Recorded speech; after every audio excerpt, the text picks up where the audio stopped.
Y bueno, las calaveritas, parte de la tradición Beca Duncan, muy nuestra, que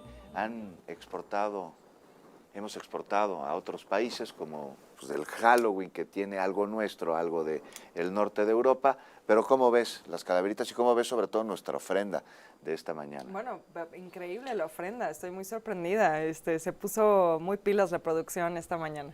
Ahí está. Una clásica ofrenda. Muchas además. gracias a Sofía Bani y a Rocío de la Mora, ellas la hicieron, además Sí. con mucho cariño. Y vemos muchos de los elementos tradicionales, Juan, de los que vamos a hablar un poco, pero está el copal, y bueno, y la flor de cempasúchil, que son pues elementos que se dice son los que atraen a las ánimas, a estas almas de los difuntos que nos vienen a visitar, por el olor, ¿no? Sobre todo, en un principio también el color del cempasúchil es un color intenso que también llama la atención, pero es una flor también con un olor muy particular.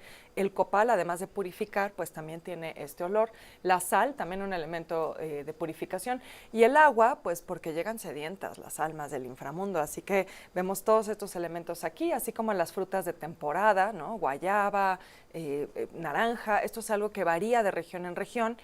Lo más tradicional es que sean frutos cítricos, caña de azúcar, tejocotes, pero depende de la zona, ¿no? Hay zonas como por ejemplo en el sureste donde ponen el plátano porque es pues una fruta regional. Entonces me encanta porque bueno, aquí vemos muchos de los elementos tradicionales como el tamal también, que ya nos estará platicando el amarillo mango, por qué ponemos tamales en la ofrenda de Día de Muertos.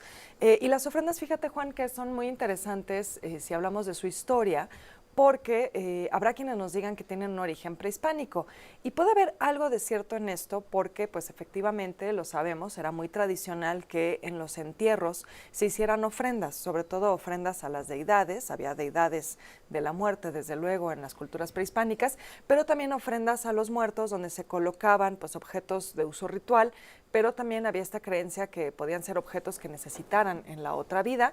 Sobre todo esto sucedía de manera doméstica porque pues las familias enterraban a sus difuntos en su propio patio.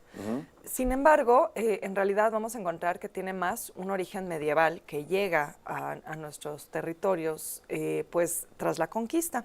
Uno de estos antecedentes son los catafalcos o túmulos funerarios, Ajá. que eran pues como altares que se colocaban en las iglesias cuando moría alguien. Oye, y entonces para hablar de estos altares y para hablar de cada simbología tenemos que irnos a distintas partes del territorio, porque no es lo mismo la cosmovisión que encontramos en el sureste del país que la que podemos encontrar en el norte, pero toda reflejada en un altar tradicional de nuestro país, que además hasta pisos tienen, ¿no? ¿Son Sí, 7? así es. Sí, fíjate que esto de los pisos, normalmente 7, efectivamente, aunque a veces pueden ser solo 3. Esto de los pisos viene también de los catafalcos. Muchas veces podemos encontrar en los catafalcos funerarios, que les decía que eran estas especies de altares que se colocaban en las iglesias cuando había funerales, pues son estructuras escalonadas. Una de las mayores ejemplos que tenemos aquí es en el Museo de Historia de Toluca. Ahí se encuentra un túmulo o catafalco funerario de la Nueva España. Pero los niveles también tienen que ver con los planos de la existencia, ¿no? Tiene que ver con también una idea que había del inframundo, que el inframundo se dividía en niveles en el mundo prehispánico, y también con esta idea de que, bueno, hay un nivel que representa el inframundo, la tierra y el ámbito celeste, ¿no? Normalmente los niveles también varían, como dices, de comunidad en comunidad. Hay comunidades que también ponen, por ejemplo, arcos. Estos arcos son como el portal hacia el inframundo, es lo que suelen representar, pero pues también lo que se coloca en cada nivel cambia, ¿no? Por ejemplo, en el primer nivel normalmente hay una imagen religiosa, un crucifijo.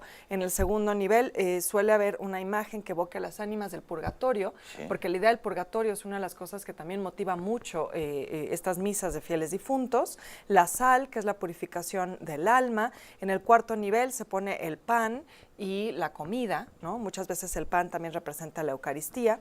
En el quinto nivel continúan las bebidas y los platillos y cosas que se colocan que le gustaban al difunto. En el sexto nivel normalmente fotografías de los familiares fallecidos a quienes se les rinde homenaje.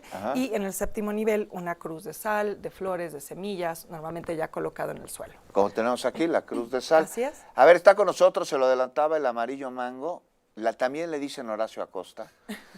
Es cocinero y además es historiador. Bienvenido. Además, muy honrado porque yo sé que a ti esto del cuadro y de estas cosas no te gustan, pero con nosotros siempre es muy generoso y nos concedes entrevistas. Ahora, para hablar de la gastronomía durante el Día de Muertos. ¿Por dónde arrancamos? ¿Por el pan? Sí, sí. ¿El de muerto? Arrancar. No, pues muchas gracias. No el por la partido invitación. político, por No, favor. no, Esta no. es una sección El pan cultural. bueno, Sí, el pan rico, el sí. pan con huesitos y cráneo. Sí, no duro. No, exacto, no pan duro ni rancio.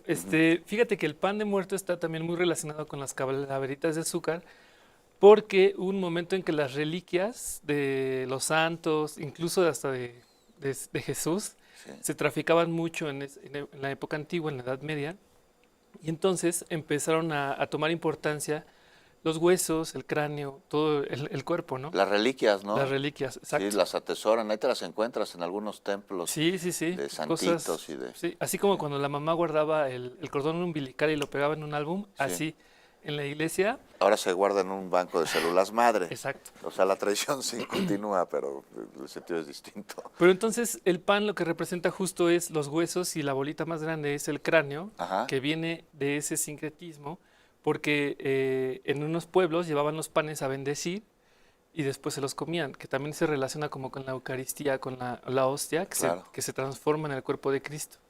Entonces también a partir de las reliquias el cráneo se va transformando y se convierte en una forma muy representativa a través de la técnica del alfeñique, Ajá, que es la creación del azúcar, que tiene esencia de azar, sí.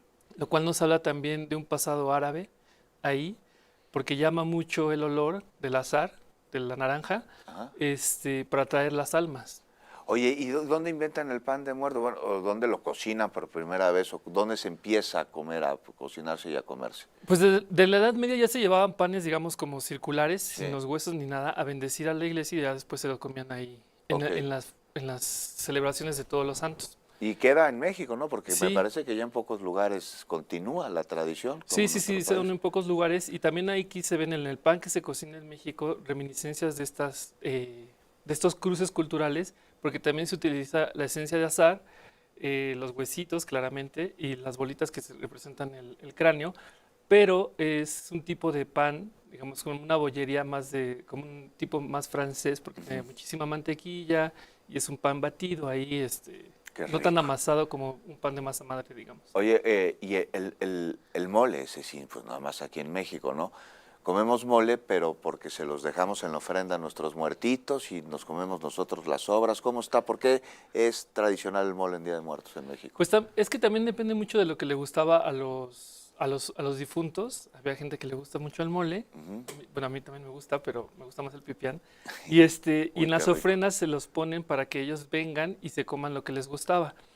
Por ejemplo, como mencionaban hace rato que hay diferentes tipos de tradiciones alrededor del país, en la península de Yucatán, Campeche, Quintana Roo y Yucatán está el Janal Pinchán, que tuviste el enlace, Ajá. y hacen ahí el mukbipollo o ay, se me fue el nombre. Pibipollo, ¿no? El pibipollo, El ajá, pibipollo. que eso representa, digamos que es como si fuera un simbolismo de un entierro de un cuerpo, porque el tamal se envuelve en la hoja de plátano y se entierra, Ajá. en los solares de los habitantes. Sí.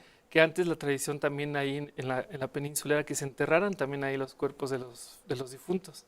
Oye, Ya después se fue transformando con los panteones en el siglo XIX. pues ahí está, me parece importante entender por qué el pan de muerto, por qué en donde se come pipiano mole, ahí está lo que le gustaba beber a los difuntitos. Beca, nos queda un minuto. ¿Qué te gustaría que te pusieran en tu altar de muertos el día Híjole, a mí ya con que me pongan café y pan, yo vendría Café y pan. feliz de la vida a comer unas manitas cada de 2 cerdo, muertos. algo así, No, ¿no? pues, no. Un cochinito de piloncillo sí te acepto, pero Ok. manitas de cerdo no. tú, Horacio? A mí unos mariscos, un pescado a la talla. Pero va a apestar el altar al importa, rato, no importa. Horacio. Ese ya no es bronca tuya, ¿va? No, pues uno ya está muerto. No es bronca tuya, gracias. Nos vamos